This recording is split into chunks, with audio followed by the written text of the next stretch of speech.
राम मंदिर से आए चावलों का क्या करें? रामलला के प्राण प्रतिष्ठा के लिए घर घर भेजा जा रहा न्योता, पंडित जी से जाने। 22 जनवरी 2024 को रामलला की मूर्ति की प्राण प्रतिष्ठा की जाएगी। इसको लेकर लोगों को अक्षत देकर न्योता दिया जा रहा है। लेकिन यहाँ ज्यादातर लोग इस बात को लेकर कंफ्यूजन में कि आखिर श्रीराम मंदिर से अक्षत के रूप में आए चावलों का क्या करें? किन शुभ कामों में कर सकते हैं प्रयोग? चावलों से क्या बनाया जा सकता है? इस बात को लेकर ज्यादातर लोगों में कंफ्यूजन बनी हुई है।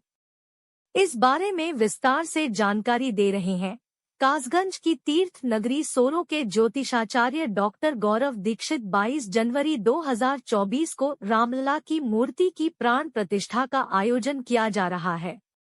रामलला की प्राण प्रतिष्ठा के लिए गांव-गांव, घर-घर अक्षत देकर न्योता दिया जा रहा है। अयोध्या में वर्षों से अटका श्रीराम मंदिर निर्माण कार्य अब जोरों पर है। हालांकि निर्माण कार्य आधे से ज्यादा हो चुका है। इसलिए 22 जनवरी 2024 को रामलला की मूर्ति की प्राण प्रतिष्ठा की जाएगी। इस दिन को पर्व की तरह मनाने की तैयारी भी जोर शोर से की जा रही है। इस दिन के साक्षी बनने के लिए देश दुनिया से हजारों लोग अयोध्या नगरी पहुंचने लगे हैं। वहीं लोगों का बुलावा भी शुरू हो गया है। इसके लिए गांव-गांव, घर-घर खास अंदाज में न्योता भेजा जा रहा है। राम भक्त घर-घर जाकर रामलला के प्राण प्रतिष्ठा के लिए अक्षत यानी चावल देकर न्योता दे रहे हैं। लेकिन यहाँ ज्यादातर लोग इस बात को लेकर कंफ्यूज हैं कि आखिर राम मंदिर से आए चावलों का क्या करें? इस बारे में विस्तार से जानकारी दे रहे हैं कासगंज की तीर्थ नगरी सोरो के ज्योतिषाचार्य डॉक्टर गौरव दीक्षित। पुरानी परंपरा है अक्षत का न्योता। भारतीय परंपरा के अनुसार प्राचीन काल में लोग एक दूसरे को किसी उत्सव या कार्यक्रम का न्योता देने के लिए अक्षत का उपयोग करते थे। अक्षत यानी चावल देकर लोगों को निमंत्रण भेजा जाता था।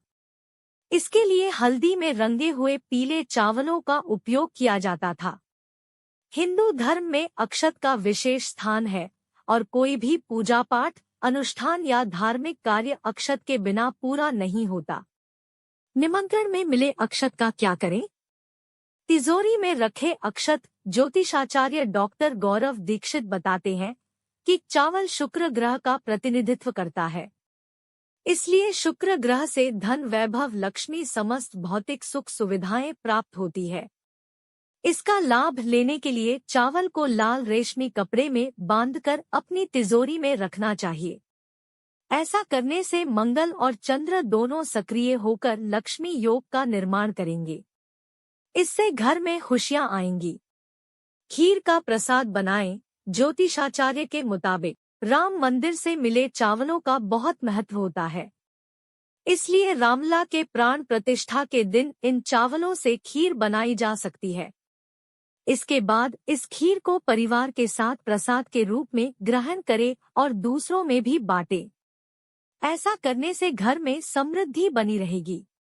मस्तक पर तिलक करें। श्रीराम मंदिर से आए चावलों का क्या करें? इस सवाल पर डॉक्टर गौरव दीक्षित बताते हैं, रामलला के प्राण प्रतिष्ठा के लिए न्योता में मिले चावलों का विशेष महत्व है। ये शुभता के भी निशानी माने जाते हैं। इसलिए जब भी आप शुभ कार्य के लिए घर से निकल रहे हैं तो इन चावलों को तिलक के रूप में मस्तक पर लगा सकते हैं। ऐसा करने से कोई भी कार्य आसानी से बन जाता है। अपनी रसोई में प्रयोग करें। यदि आपको रामलला के प्राण प्रतिष्ठा के लिए निमंत्रण में अक्षत मिले हैं और सोचते हैं कि इसका क्या करें, तो बता दें कि जिन लोगों की हाल में शादियां होंगी तो उनकी दुल्हन अपनी पहली रसोई में इन चावलों का प्रयोग कर सकती है। ऐसा करने से घर में खुशहाली आती है और घर में मेलमिलाप बना रहता है। बेटी का कन्या दान करें। ज्योतिषाचार्य के मुताबिक धार्मिक दृष्टिकोण से अक्षत का विशेष महत्व होता है। इसलिए इन चावलों को पूजा पाठ में उपयोग किया जाता है।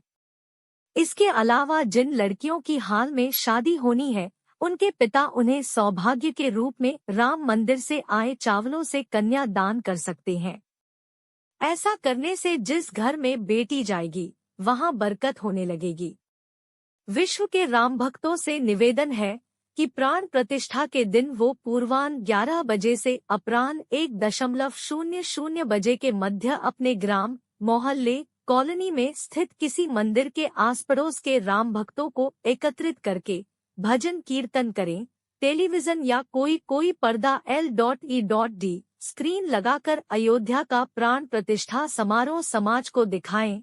शंखध्वनि, घंटानाद, आरती करें, प्रसाद वितरण करें। दीपक जलाने का निवेदन।